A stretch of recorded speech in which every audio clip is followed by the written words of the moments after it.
Look at you, dripping wet and still a catch. Suddenly, I realized I was drenched from head to toe with something cold. What's this? What situation have I found myself in? The raucous laughter and the sharp scent made me realize I had been doused with beer. As soon as I realized, anger surged within me. Why am I being doused with beer?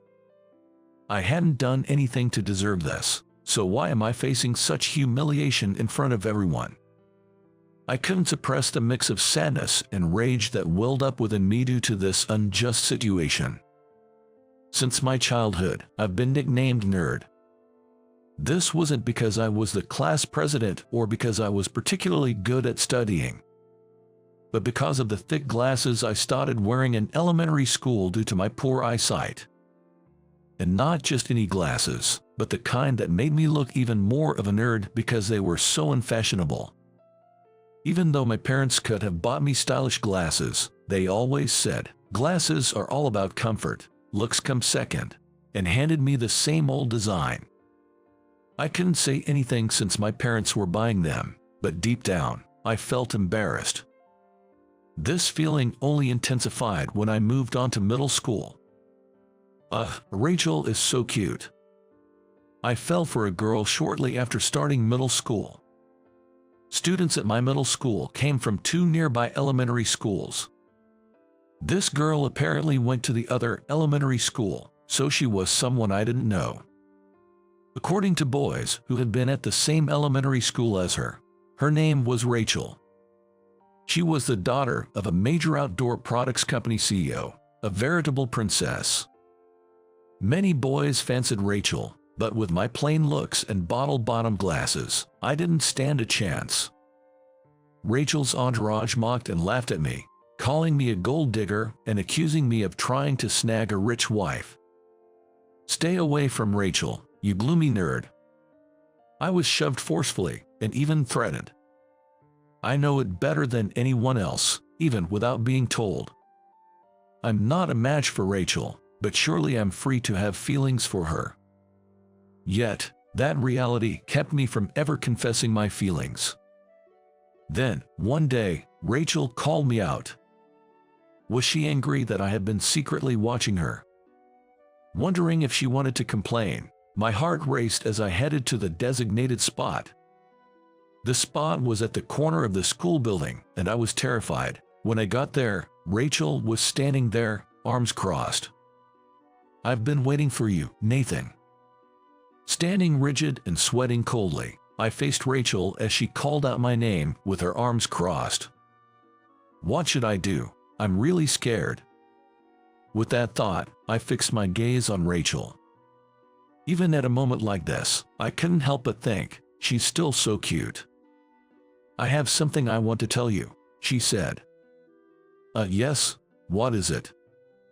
"I like you. Would you go out with me?" "What?" I couldn't believe my ears. What did Rachel just say? Did she say she likes me? And it sounded like she asked if we could date. Could I have heard wrong? With those thoughts, I pinched my own cheek to check. It hurt. If it hurts, then this isn't a dream. Is this for real? Was Rachel, the girl of my dreams, really saying she liked me? I was overjoyed. Well, I like you too, Rachel." What? As I was trying to confess my feelings to Rachel, she burst out laughing. "Ha ha ha, that's so lame. Can't believe you fell for it. Snort, isn't this hilarious?" Rachel's friends, who had apparently been hiding, appeared and started laughing loudly. Confused, I just stood there going, "What? You really took that seriously? Did you honestly think I'd confess to someone like you, Nathan?" Well, this was just a dare, idiot. No, that can't be. I knew that dares to confess were a common thing. But I couldn't believe they'd do this, knowing full well that I liked Rachel. What do they think of other people's feelings? After a good laugh, Rachel and her friends left me standing there and walked away. I was genuinely shocked and ended up developing a distrust of people, to the point where I couldn't bring myself to go to school anymore. My parents were concerned but didn't force me to go. They let me stay home as I pleased, which thankfully prevented me from growing to hate people. I guess I ran away from reality. I even ran away from entering high school. I knew dropping out at middle school would disadvantage me in life, but I just couldn't do it. After much distress, at the strong suggestion of my parents, I decided to enroll in a correspondence high school that would allow me to earn a high school diploma from home. I diligently attended classes for 3 years and somehow managed to graduate. While I missed out on a lot by living a reclusive life, I greatly improved my computer skills. Mostly self-taught, I acquired enough skill from middle school through high school to create my own online games. There's a good number of gamers who love indie games. In the online gaming communities, the word of my game spread, and I became somewhat well known among gamers. This led to friendships with other gamers. We usually interacted via chat, but I started wanting to meet and talk more in person. There are things you just can't fully express via chat, and once the idea of meeting up took hold, it wouldn't let go. Meeting in person means we could play games while chatting. Things hard to convey with words could be shown through actions, making the experience much more exciting. But I was hesitant to go outside. I was invited to a meetup, but I considered turning it down. I agonized over it until my parents suggested, why not go out for a change? They had always watched over me without forcing me to go out, even when I stopped attending school and stayed inside. Encouraged by my parents, who had always supported me, I decided to brave the outside and attend the meetup. The meetup was scheduled for late in the evening and in a place far enough that I wouldn't likely run into anyone from middle school. I reassured myself that staying overnight at a hotel would be fine and decided to go. Once there, since it was a gathering of online friends, I quickly became comfortable with everyone. Talking and sharing stories, including those of others who had re-entered society from seclusion, made me feel like I could do it too. After that first meetup, I surprisingly managed to re-enter society quite easily. It was simpler than I thought. I started with a night job that didn't require customer interaction. A factory job where I could wear a mask and not worry about other people's eyes felt right, and as I got used to it, I moved on to night shifts at a convenience store. Gradually stepping up as advised made going outside enjoyable. And my parents were overjoyed at my growth, which made me incredibly happy. The meetups didn't end at just the first one. They became a monthly event. During one of these gatherings, I met a woman who claimed to be a fan of the games I had created. Nice to meet you. I'm a huge fan of your games. Thank you, I appreciate that. My name is Ember. I've been a fan since your first game, man. Ember praised my game enthusiastically, saying, this part was amazing and it was really challenging to obtain that item, as she shared all the things she found fascinating. Her enthusiasm made me increasingly embarrassed. I even made my own merchandise for the game characters since there weren't any official ones. Really? See, I tried to make it look like them. The strap she showed me definitely featured characters from my game. She modestly suggested it might not look much like them, but the key characteristics were unmistakably captured. Anyone familiar with my game would recognize them immediately. No, this is amazing. My games were just indie projects, without any sponsorship. I hadn't even considered making merchandise, let alone had the talent for it. After all, it was just a hobbyist's project that happened to get some attention among gamers. Custom merchandise would be costly and time-consuming to produce. It really means a lot that you like my games so much. Thank you. Not at all. I was genuinely touched by her enthusiasm. So, Nathan, I was wondering. Yes, what about? Would you let me invest in your talent? Excuse me. What did Ember just say? Invest in my talent. I found myself thinking about what investment actually meant, which felt entirely out of place. I don't think your talent should be buried in indie games. It deserves to be known by everyone. Could you give me a moment to think? This third game of yours is bound to be a hit. It absolutely needs to be released to the world. There was no stopping the excited Ember. Actually, my father runs a toy company. Would you consider working with us? What? There are no quotas. Just create whenever you feel inspired. The offer was incredibly tempting. Earning a living doing what I love is not something that comes by just because someone went to a prestigious university. I have become distrustful of people because of my middle school experiences, but that was no longer the case. I could trust the people I met through these meetups. Without trust, I couldn't move forward. With that thought, I decided to take up the offer. Working in a field I loved, I was able to fully utilize my talents in an ideal environment, and I rapidly developed new games. At the age of 25, I was promoted to an executive position in the company. 6 months after being promoted to an executive position at Ember's company, I received a postcard about the 10th anniversary reunion of my middle school graduation. To be honest, I didn't want to go. I had no fond memories of middle school. Understandably so. Moreover, the reunion included a grand barbecue at a campsite funded by Rachel's father, which made the prospect even less appealing. However, the invitation had already been marked with a circle around "will attend," and at the bottom it was written, "You'll regret it if you don't come." This must be the work of Rachel's entourage. Ignoring it might have been an option, but it seemed like it could lead to more trouble later, so I reluctantly decided to attend. After all, I'm not the same person I used to be, the one who used to hide away from the world.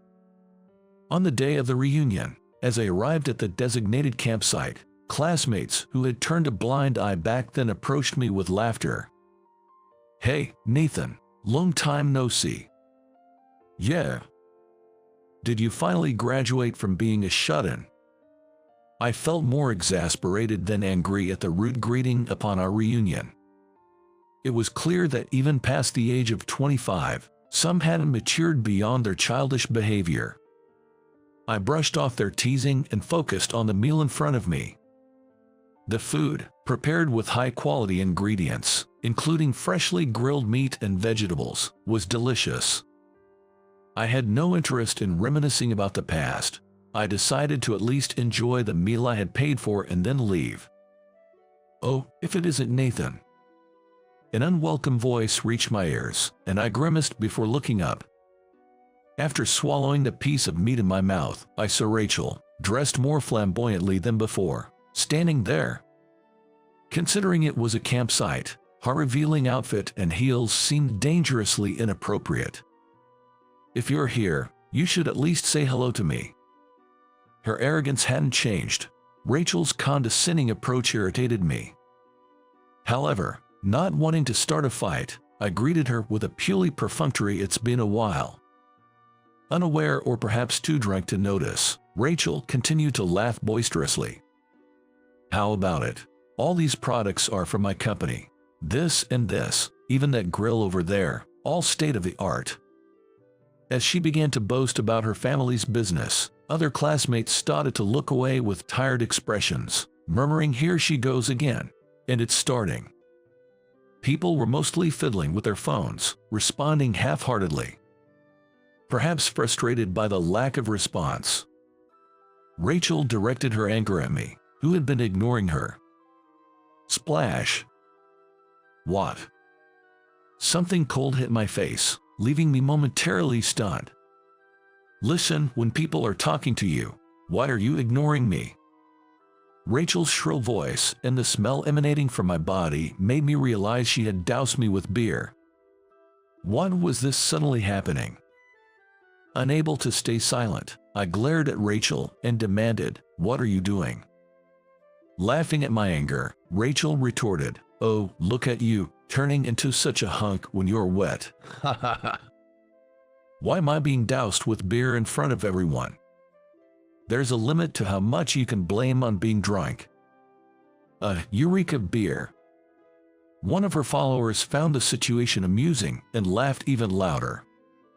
Furious at Rachel's outrageous behavior and her followers' encouragement, I clenched my fists tightly. I didn't deserve such humiliation. Just as I was about to retort, an angry voice filled with indignation cut in before me. "Do you ladies realize who he is, to be treating him like this?" The voice, heavy with anger, silenced them.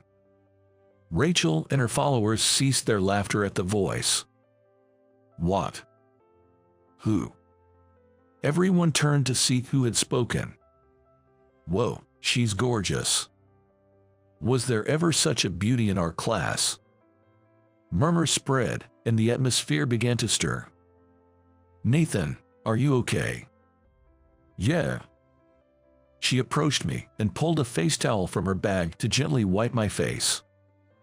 "I came to pick you up because you were late." "Sorry." "It's okay, but still." She stopped mid-sentence and looked at Rachel. "You've been treated terribly." "Sorry, Ember, I meant to leave soon." I smiled at Ember, who had arrived just in time. Seemingly displeased with our interaction, Rachel intervened with a huff. "Excuse me, outsiders are not allowed here." Ember glanced at Rachel, her eyes sharpening when she noticed the glass in her hand. "Do you think you can compensate for a potential loss of $5 million if Nathan catches a cold?" "What? $5 million? What are you talking about? Why would Nathan be worth $5 million? Did you just say worth?" Upon hearing Rachel's words, Ember's anger became even more evident. "Everyone here is engrossed in the mobile game our company made." "What? Nathan created it?" At Ember's words, Rachel's complexion changed. "Wait, so, the $5 million? When Rachel asked timidly, Ember grinned and looked at me, so I slightly lifted my chin and gave her a smile in return. "That's my annual income." As soon as I answered, Rachel's demeanor flipped to a forced smile. "Don't make such a face. Come on." Her voice was cloying, but it only irked me. "Hey, you said you like me, right? I might consider dating you now." I was astounded by Rachel's arrogance. "When are you talking about?" "I liked you too," I confessed, remember. You laughed it off as a dare." "Don't say that, Nathan." As Rachel reached out, trying to act sweet, Ember slapped her hand away. "Don't touch him so casually." After glaring at the surprised Rachel, Ember grabbed my hand and turned away. "We don't need to stay here any longer." As we left, I could hear Rachel shouting, "How dare you slap my hand?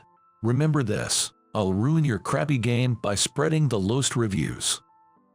Rachel, fueled by her drunkenness, indeed spread negative comments about my game, but her identity was quickly revealed. She had underestimated the gaming community's dedication. She really did do it. I couldn't stand her insulting you, so I asked our friends to help expose her, then spread the word. My former meetup friends were furious about the attack on my game, leading to a massive backlash against Rachel's social media. But Amber didn't let it go at that. She sued Rachel's father's company for defamation and business interference, demanding compensation. Since she had recorded the entire conversation, Rachel's father complied with all the lawsuits. When I met him directly, he was a decent man who sincerely apologized to me. He said he'd sell company shares to pay a substantial settlement in one lump sum and disowned his daughter. He severed the parent-child bond, declaring, "I won't help you no matter what happens in the future," and truly kicked her out. Rumor has it that after losing her status as the CEO's daughter, Rachel was abandoned by her entourage and ended up isolated, eventually having to start her first part-time job to make ends meet. She reportedly switched jobs frequently, but that's none of my business. I felt guilty for involving her parents in this matter, but it seems Rachel's father was capable. He managed to recover his company by capitalizing on the solo camping boom, which was a relief to hear. As for Ember, she seems jealous when she sees me concerned about Rachel. It's not that I care in that way, I just don't want Rachel to appear before me again, but it seems that it still bothers Ember. You're the only one for me, Ember. I'll cherish you for life. Promise. Of course. I intend to cherish Ember, who has been so significant to me and changed my life. Soon, I plan to propose to her. You were born to a bastard father, so you'll end up the same if things keep going this way. It's really unfortunate that you have someone like him as a dad. My boss at work, Daniel, is always harassing me. Just when I thought I had bumped into him on my precious day off, he started mocking me out of the blue. And it wasn't just me he was mocking. He even made fun of my son. I was at my wit's end and about to explode in anger at Daniel when it happened. My husband and son don't deserve such harsh words from you. My wife, who was supposed to join us later, showed up just in time. As soon as he saw her face, Daniel turned pale and exclaimed, "You are." I'm John. I live with my wife, Lisa, and our son Alex. I'm just a regular office worker, and Lisa works at a different company. It is tough not being able to spend much time with my son on weekdays because we both work. But we make sure to have lots of fun on weekend, which Alex always enjoys. I don't know about other families, but I think we're doing pretty well overall. However, there's one thing that has been bothering me. And that's my boss at work, Daniel. For some reason, this guy has it out for me. For instance, one day I was a bit late to work because I dropped my child off at preschool. Late arrival. You're quite loose with time, aren't you? He said sarcastically. Another time, just before the end of working hours, when I was getting ready to leave. Sorry, John, could you take care of this for me? He said, dumping a massive amount of work on me. And then, just when the documents I had been working on were almost finished. John, you have that document from before, right? Yes, it should be done shortly. There are some parts I'd like you to change. Understood. Which parts? Here, here, here, and here, and change all the data on page 3. The table on page 10 needs to be changed too. Cut everything on page 12, and add 10 pages in its place. You can do that, right? Well, yes.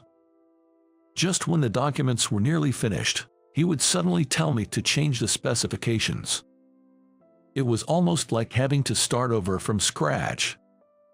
This is the kind of harassment I face every day. It's enough to drive anyone insane. The most troublesome part is that I have no clue why Daniel is targeting me this way. I've never ignored a greeting from him since I joined a company, and I always greet him too. I've never talked back, and I've always worked diligently.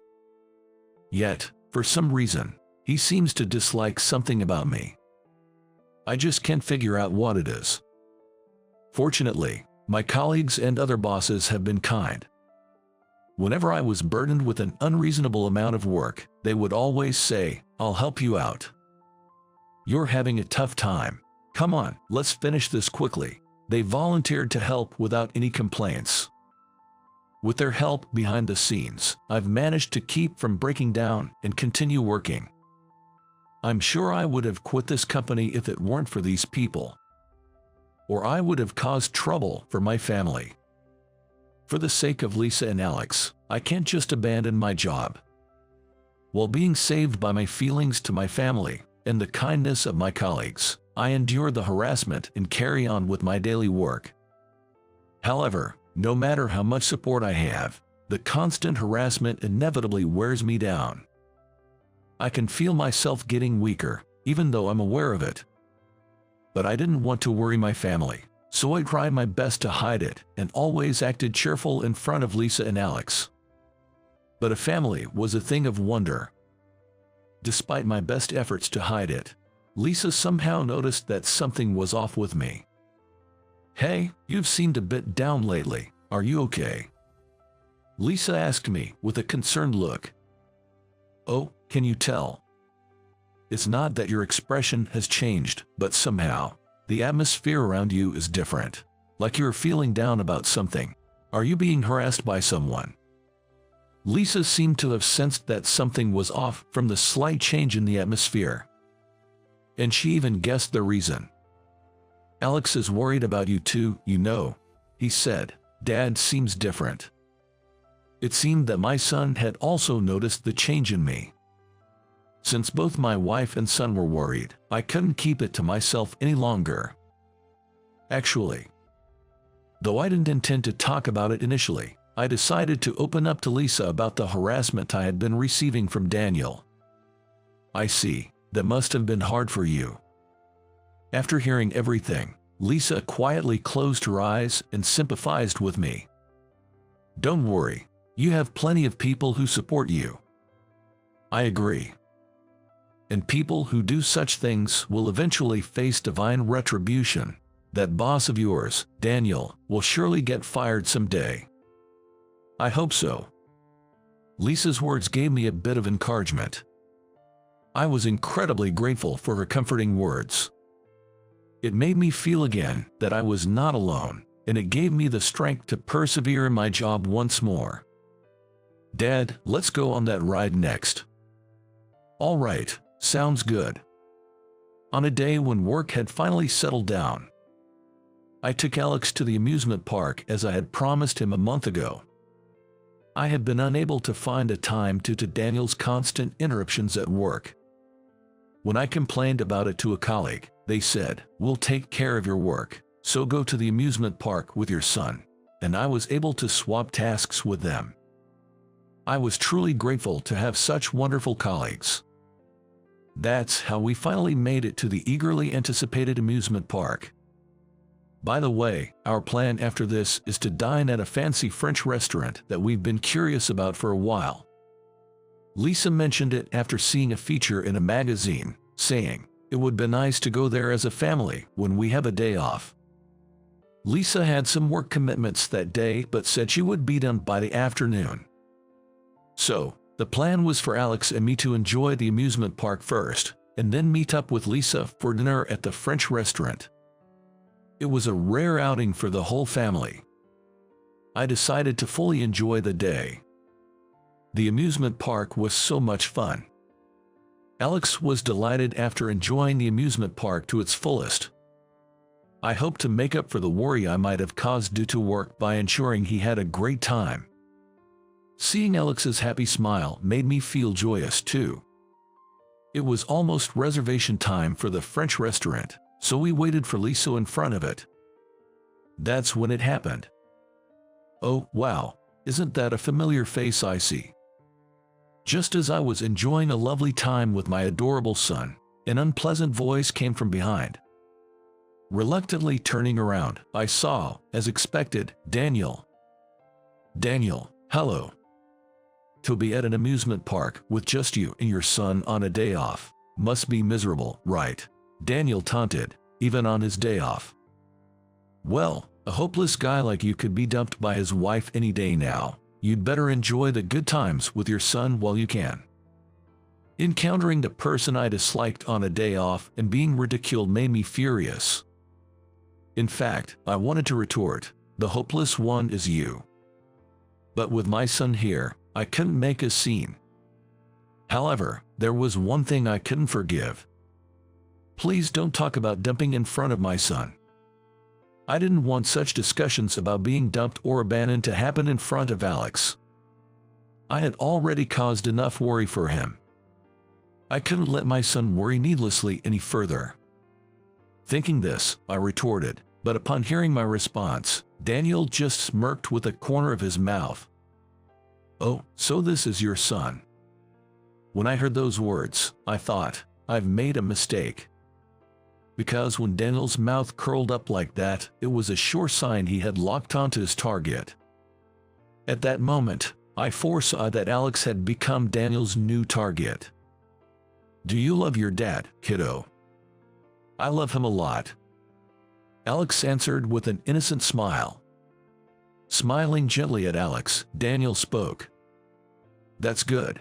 But make sure you don't end up like your father, all right? You were born to a bastard father. So you'll end up the same if things keep going this way. It's really unfortunate that you have someone like him as a dad." Finally, Daniel ridiculed me in front of my son. And he even subtly insulted Alex as well. I could tolerate being mocked myself, but I couldn't overlook my son being ridiculed. Enough is enough. You're mocking my son too. What have I ever done to you? I had reached my limit and expressed my anger towards Daniel.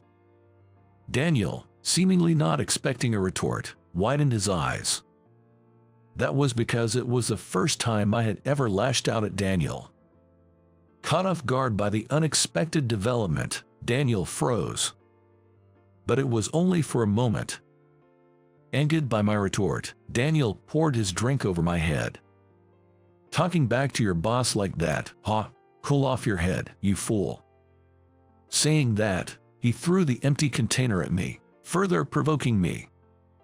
We were on the verge of a physical confrontation. It wouldn't have been surprising if it had escalated into a fist fight. That's when it happened. "Hey, Dad, why are you even seriously talking to this guy?" Alex suddenly spoke up. His words even contained a slight taunt towards Daniel. Caught off guard by his sudden statement, both Daniel and I were taken aback. And without understanding the tense atmosphere, Alex continued. "People who can only mock others are bad news, so we should just ignore them, right? That's what Mom said." Alex said this with an expression of pure innocence, containing no malice.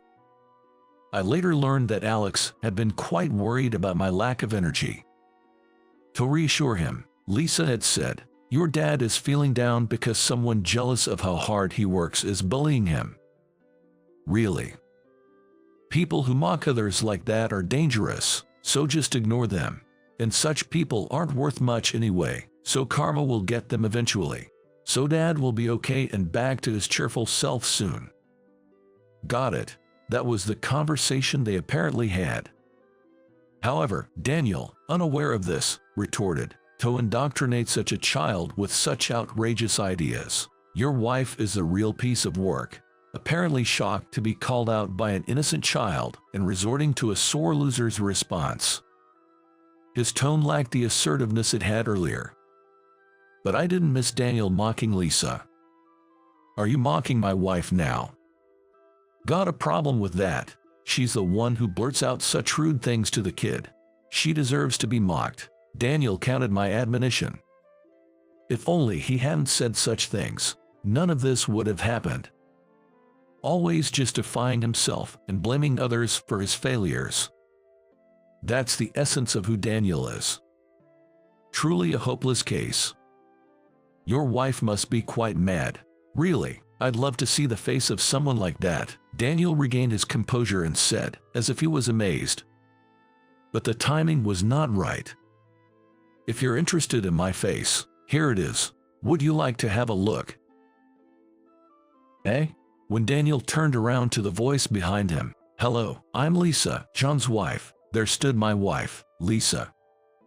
"Oh wait, you are."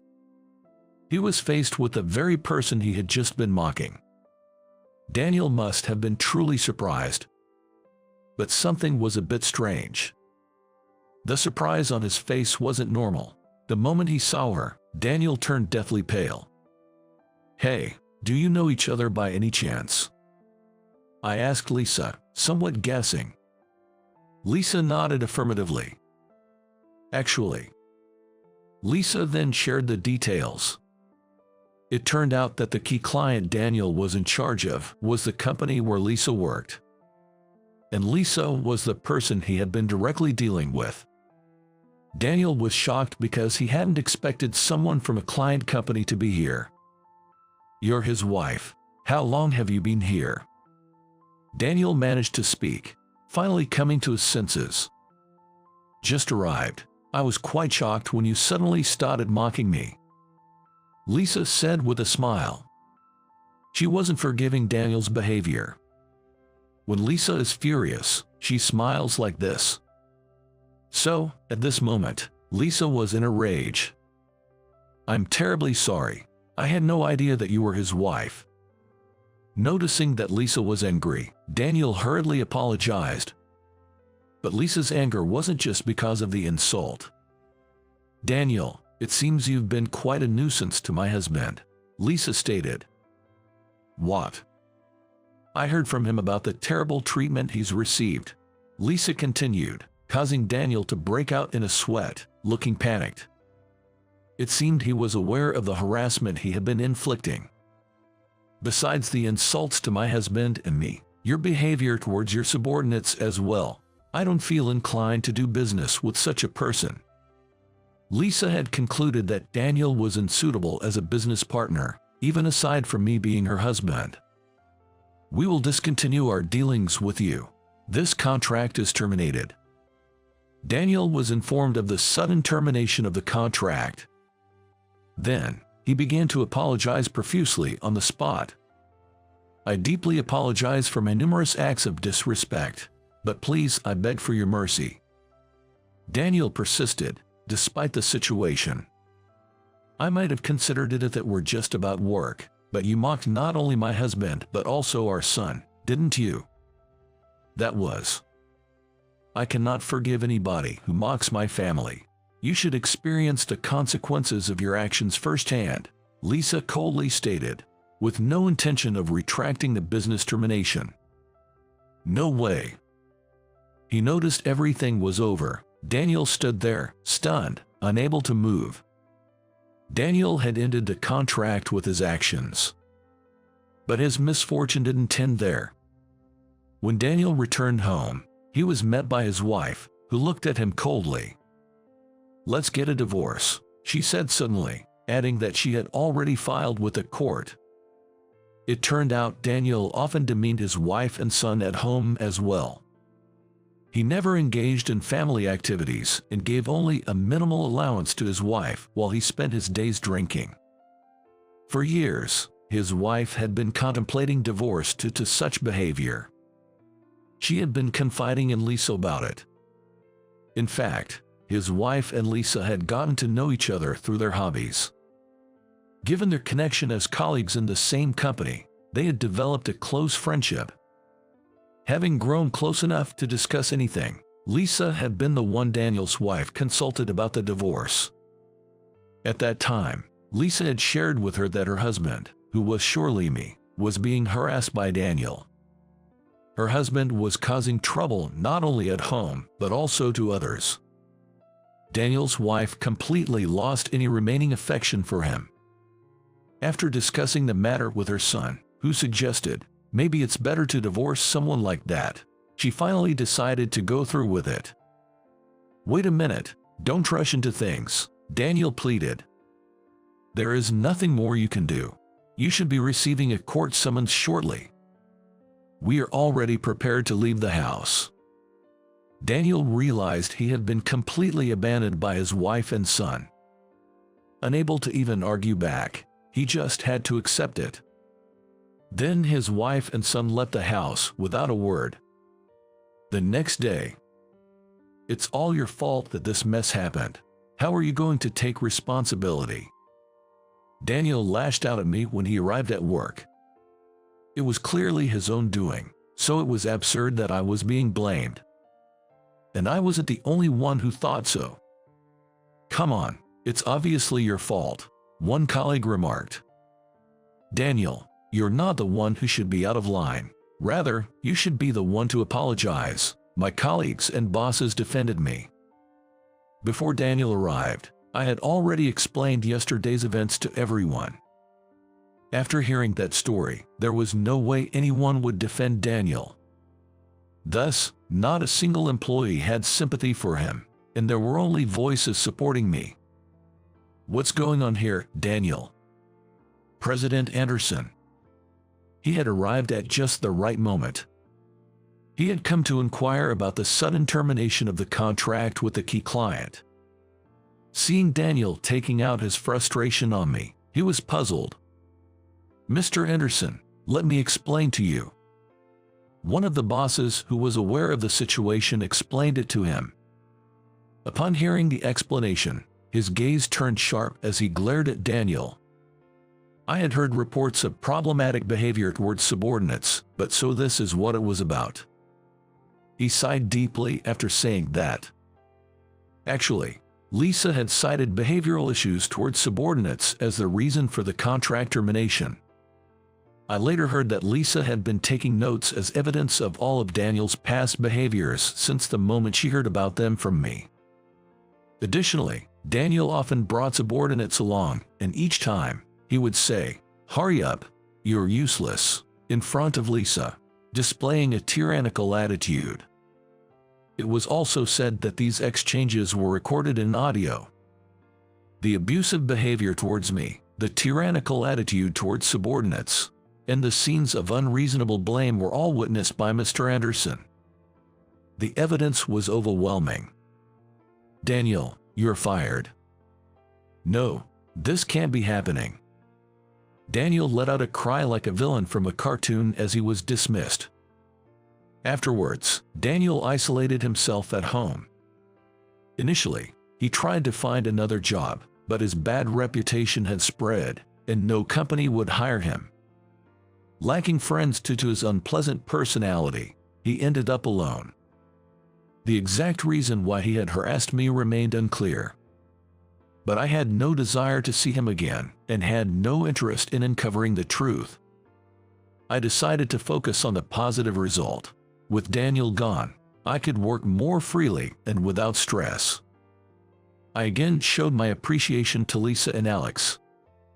"No, it's all because of your hard work and dedication," Lisa said. "I'm happy to see you cheerful again," Alex and Lisa both said with smiles. After that, I stepped in to take over the boss's role in place of Daniel. Working collaboratively with my supportive colleagues, I dedicated myself to my job every day. Cherishing the support from my family and friends, I was motivated to continue doing my best.